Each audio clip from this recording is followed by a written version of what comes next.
In 1995, Scottish driver Colin McRae drove the Subaru Impreza to his first ever world victory. Even today, Subaru still offers the WRX in World Rally Blue, a color that pays tribute to its World Championship heritage. However, it wasn't the Impreza that gave McRae his first taste of WRC victory. The year was 1993. The place, New Zealand. The car was the Subaru Legacy. And that brings us to our new project car. Built in January of 1991 and driven for 263,000 miles, this well-worn Legacy will be our starting point. The current engine is 2.2 liters of naturally aspirated fury. At one point it put out 130 horsepower, but that was a long time ago. The transmission is a 5-speed with all gears in good condition. The seats, not so great. And yes, this one has those awful automatic seatbelts. But that's okay. Over the next several episodes, this car will see dramatic improvements to both its interior and engine.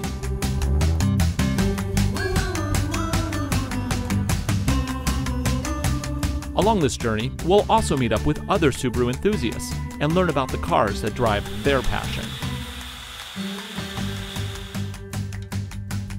So let's get this started with a 300-mile shakedown from Seattle, across the Cascade Mountains, to the small town of Keremeos, BC, where we'll meet up with another Subaru owner. Okay, rule number one of driving an old car: never comment on how well it's doing. Because sure enough, check engine light. I'm going to assume it's a sensor. Elevation 1,500 feet. The car is doing okay. We have the check engine light on, power. It's currently in 4th gear. More snow on the side of the road. Engine doesn't sound quite right. It sounds a little off.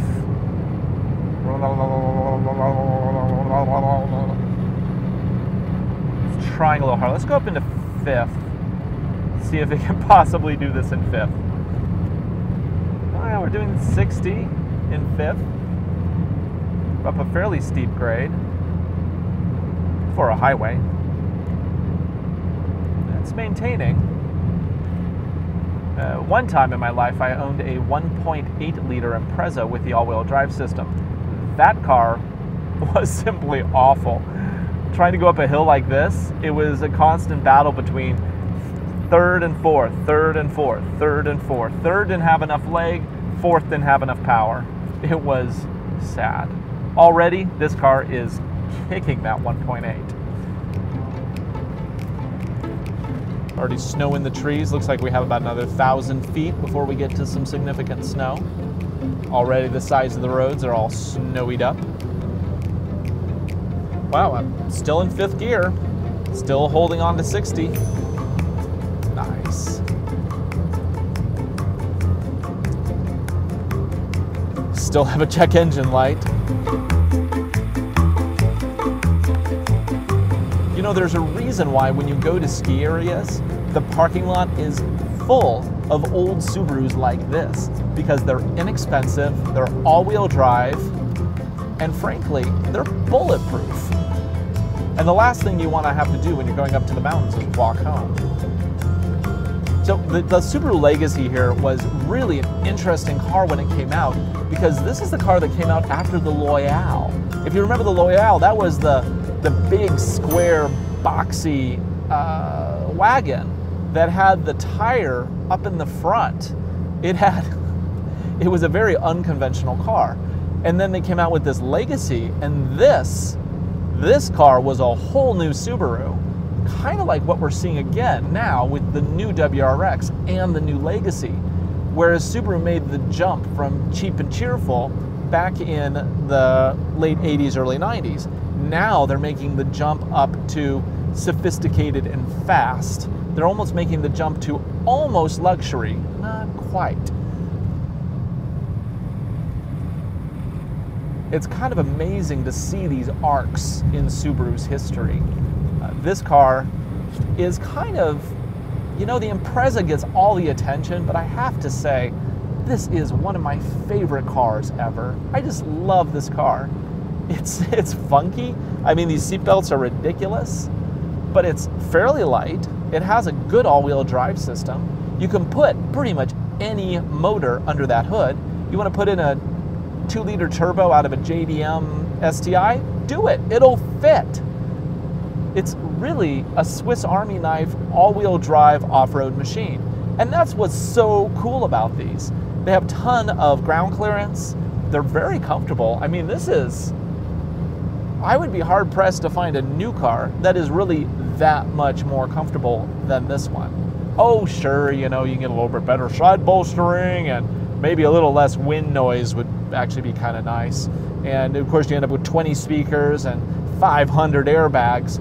But the capability and the fun of this car was less than $1,000. $1,000! You could buy 20 of these for the price of a Sentra. You could buy 25 of these for the price of one WRX. And it kind of gets me thinking, well, why buy a brand new car? We could buy this car and build it into the exact car that we want. And it actually might even be a little faster. And it's not going to cost nearly as much. I mean, it's been 20 years now. Parts are cheap for this car. Plus, you can get either US or JDM spec parts. There's lots of really good options. And that's pretty cool. Well, we just crested Stevens Pass. That was 7,000 feet high. And the car didn't even break a sweat. So I think the real problem this car currently has is with its idling. And when it's cold, not very good. It's also the leaky oil is a concern, and it may have the days numbered on this engine. At the very least, this engine will need all new gaskets, which is a pretty significant thing. And once you're in there, why not just drop in a whole new engine while you're at it?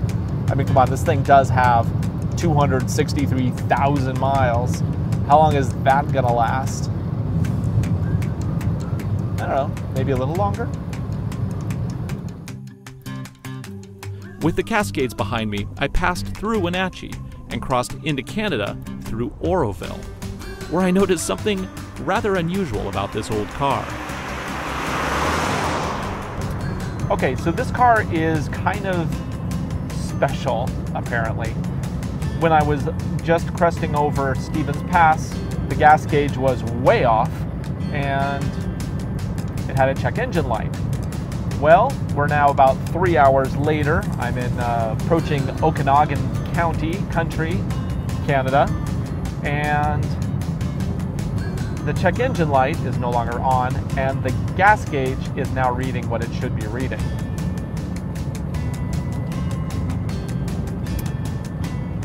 It's not typical for a car to get better automatically, is it? In the next episode, I'll meet up with fellow enthusiast Michael Crastman and his modified Impreza wagon.